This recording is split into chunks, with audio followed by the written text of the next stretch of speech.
noticed how sometimes pop culture will end up reflecting your real life a little more than you expect? One minute you may be watching some waste of time reality show. The next minute you're thinking about relationships, confidence issues, career visibility, and why so many of us delay living our lives while we wait to feel ready. This week, honestly, it has a little bit of everything. The Love is Blind weddings finally dropped. A new Scream movie just broke box office records. Reality TV keeps finding new ways to test human behavior. And somehow, we have all entered an era where it kind of feels like everyone, no matter what their profession, is expected to become something of a content creator. So today we're going to unpack all of it, from the Love is Blind weddings and some interesting new reality show concepts, to the continuing influencer era, confidence, and why so many people put their life on hold waiting for that perfect moment.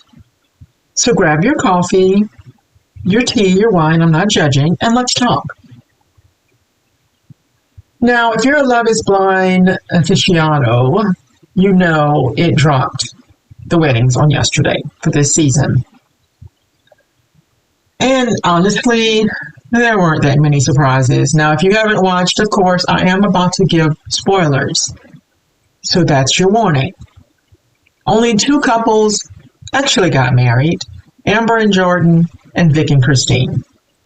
Now, as I mentioned last week, Vic and Christine were interesting because they were the couple we barely saw all season long. Sometimes the couples with the least drama are actually the most stable. And despite what the show is trying to claim about budget, a lot of us still feel they didn't have drama, they didn't have issues, they weren't fighting and crazy, so we didn't see them very much. But I have seen numerous people mention that watching their weddings made them emotional, made them really, really feel like it was real. Whereas, let's be honest, Amber and Jordan getting married, it worked out, although they clearly needed to do some work.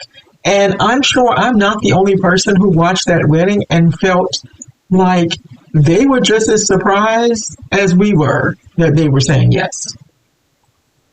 And we already know from several gossip mags that allegedly they don't stay married but maybe 3 weeks. I'm sorry, 3 months. That's what it was. Because apparently by the reunion, the story that's coming out is that she says she comes home one day and he's just gone. Now, the reunion is next week. We'll see. One of the hardest moments to watch, though, was Britt essentially groveling to keep Devontae. I mean, we've all watched this season and watched him barely put any effort in for any little thing when it comes to her. We know he made it very clear that he doesn't date women of color. However, he explained that, which was fine, but dragging this out was a lot. And him waiting until what appears to be the day of their wedding to end things was a lot. He could have done that prior to that, but at least he did it before they got to the altar.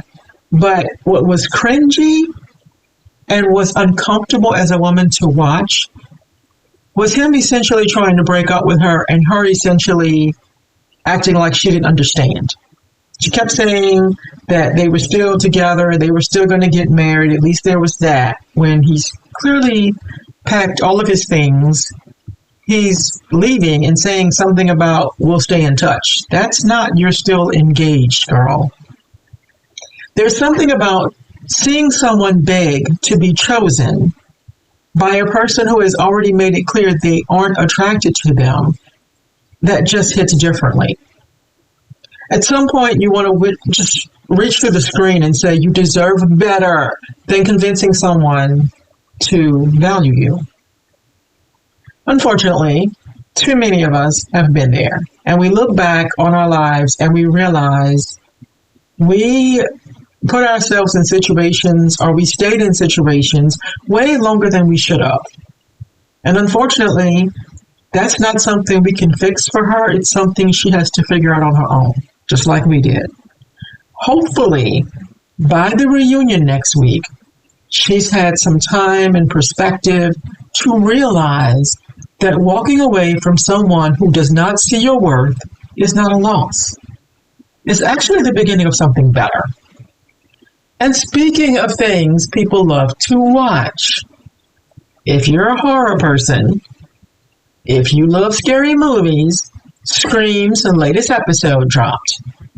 And it broke box office records, which was interesting considering so many critics immediately came out saying negative things about it. However, they just had a record-breaking opening weekend, which honestly proves that Scream can just keep doing it over and over again. Because horror is just one of those reliable genres in music, in movies. We love to be scared if we're into that kind of thing. And some of us, unfortunately, we get so into it, it's hard to find one we really love. Now, true with Scream, part of it's nostalgia, because it's been around so long that some of us will keep showing up regardless. But horror also evolves with culture. Every generation gets its own version of fear, and horror movies tend to adapt to whatever society is currently anxious about. And clearly audiences still love it, because it's still doing well. Now, speaking of new reality shows, there are a lot of new reality shows dropping, but two of them have really caught my attention for various reasons. Because reality TV continues to find a way to test human behavior. Let's just say it like that. Now, the first one that has caught my eye, of course, is the Squid Game, The Challenge. If you remember, the Squid Game's movie series version was very interesting. Some of us got really into it.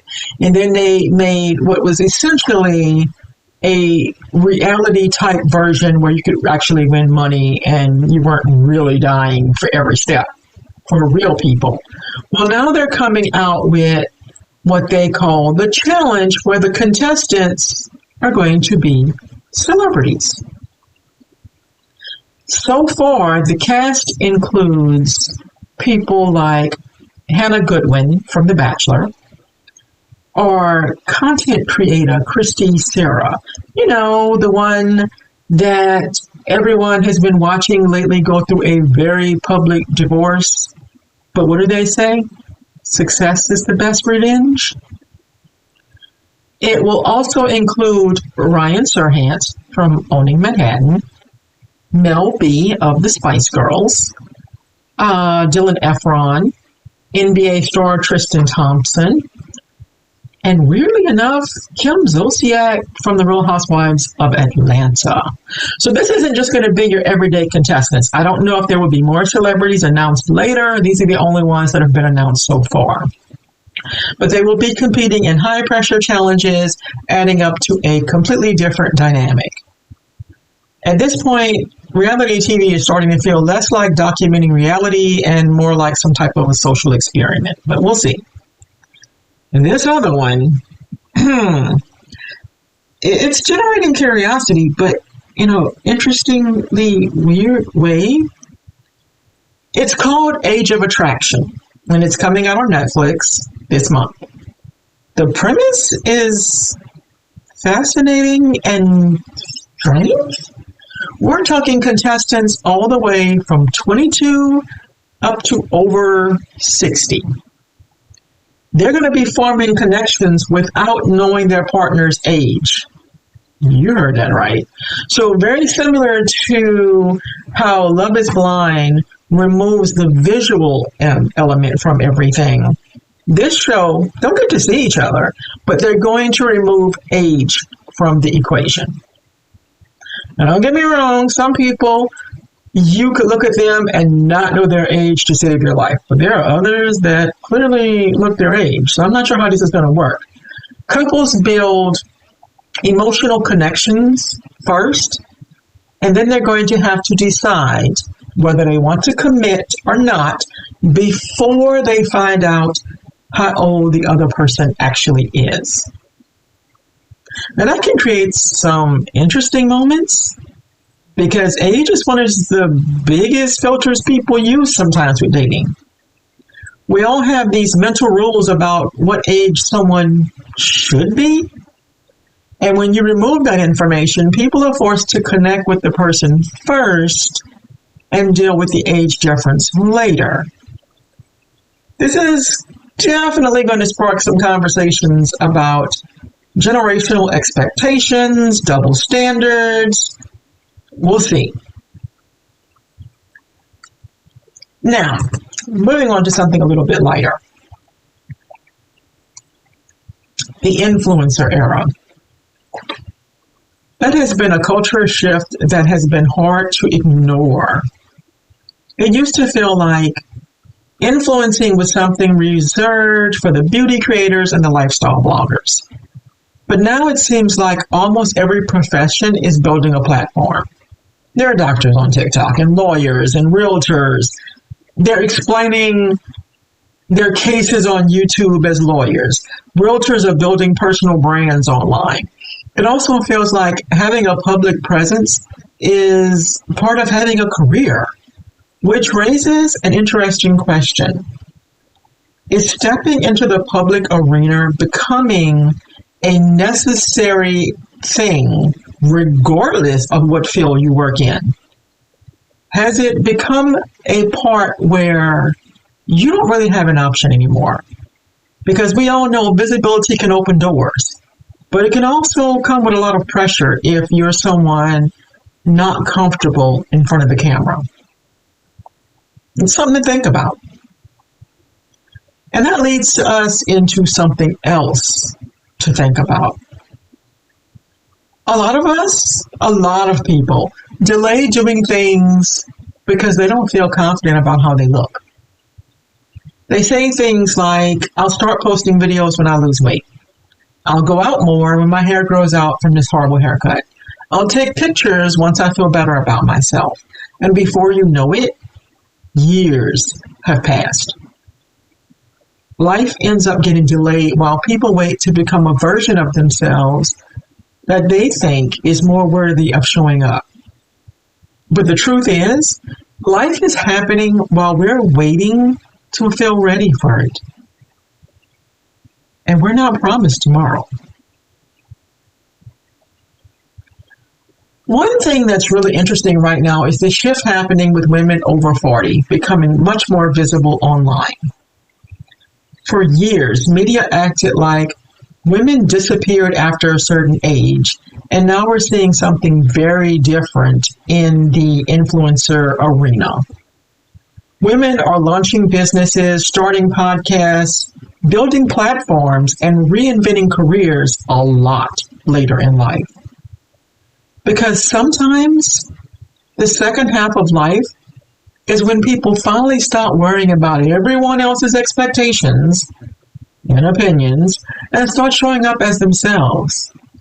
And that kind of visibility is powerful.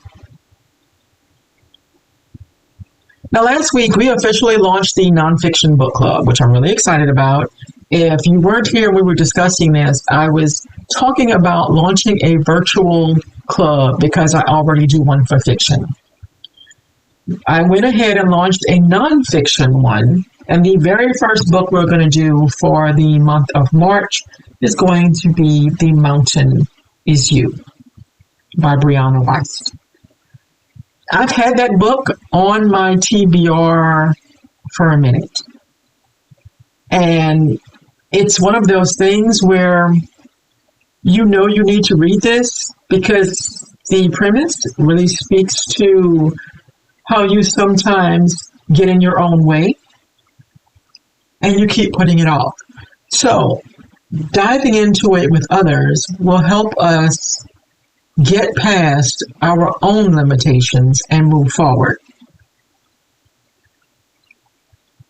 If you enjoy conversations like the ones we have on the podcast, and you like to go a little deeper or what have you, don't forget we did launch my newsletter. And that is where I will be sharing reflections, book updates, behind the scene thoughts, and things I'm learning along the way. The link is in the show notes. If you really accept the fact that you don't have to wait for the perfect moment, the perfect look, or the perfect circumstances to start showing up in your own life, sometimes the most powerful decision you can make is simply deciding that now is good enough for you. And as always, thank you so much for being here.